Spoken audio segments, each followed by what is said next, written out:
బిడ్డలారా, మనము జీవించినంత కాలము, బ్రతికినంత కాలము, అది 30 సంవత్సరాల ఆయుష్ అయినా, 70 సంవత్సరాల ఆయుష్ అయినా, 100 ఏళ్ళ ఆయుష్ అయినా, యేసు కొరకు జీవించకుండా, వినండి, యేసు కొరకు జీవించకుండా, కొంచెం తట్టు, యేసు కొరకు జీవించకుండా ఇక మనం ఎవరి కొరకు జీవించినా, బాగా వినండి, యేసు కొరకు జీవించకుండా ఇక ఎవరి కొరకు మనం జీవించినా, ఒక రోజున కనుమూయటం ఖాయం.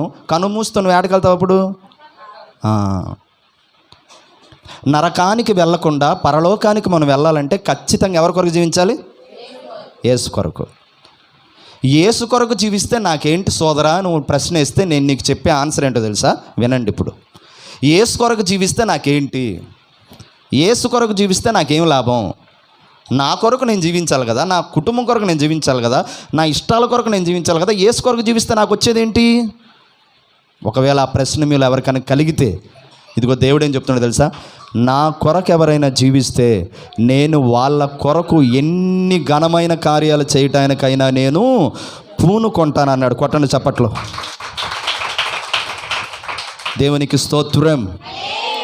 అయితే బైబిల్ గ్రంథంలో ఈ రోజున యేసు గురించే విందాం. యేసయ్య గురించి నేను 3 విషయాలు చెప్తా. ఎన్ని విషయాలు? కాస్త పెద్దగా, ఎన్ని విషయాలు? యేసయ్య గురించి ఎందుకు చెప్తున్నానంటే, యేసుక్రీస్తు వారు ఈ లోకానికి మనందరి కోసం వచ్చాడు. తండ్రి తనకు అప్పగించిన పనిని పూర్తి చేయడానికి వచ్చాడు. నా వైపు చూస్తూ మీరు వినాలి. కనుక ప్రభువైన యేసుక్రీస్తు వారు ఈ లోకానికి వచ్చాడు. మనందరికీ ఏం చూపించడానికి వచ్చాడు? మాదిరి చూపించడానికి వచ్చాడు. మనకి ఏమి వేయటానికి వచ్చాడు? మార్గాన్ని వేయటానికి వచ్చాడు. మనకి ఏం పంచడానికి వచ్చాడు? ప్రేమను పంచడానికి వచ్చాడు.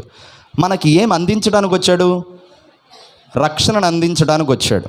అయితే ఓకే, అయితే నా ప్రియ దేవుని బిడ్డలారా, ప్రభువైన యేసుక్రీస్తు వారు ఈ భూమి మీదకి మానవదారిగా, శరీరధారిగా ఆయన వచ్చాడు కదా. ఆయన వచ్చిన ఆయన ఎన్నాళ్ళు బతికాడు?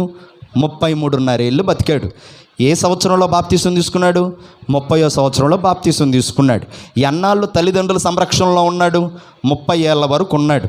అయితే నా ప్రియ దేవుని బిడ్డలారా, యేసుక్రీస్తు వారు ఈ భూమి మీదకి వచ్చిన మొదటి రోజు నుండి కల్వరి శిలువ మీద, అదే కల్వరి కొండ మీద శిలువ మీద వేలాడే దినం వరకు ఎక్కడ చూసినా, ఏ రోజు చూసినా, ఏ క్షణం చూసినా ఆయన, అనగా పరమ తండ్రి అయినటువంటి యెహోవా దేవుడు నన్ను ఈ లోకానికి ఎందుకు పంపాడో నాకు తెలుసు.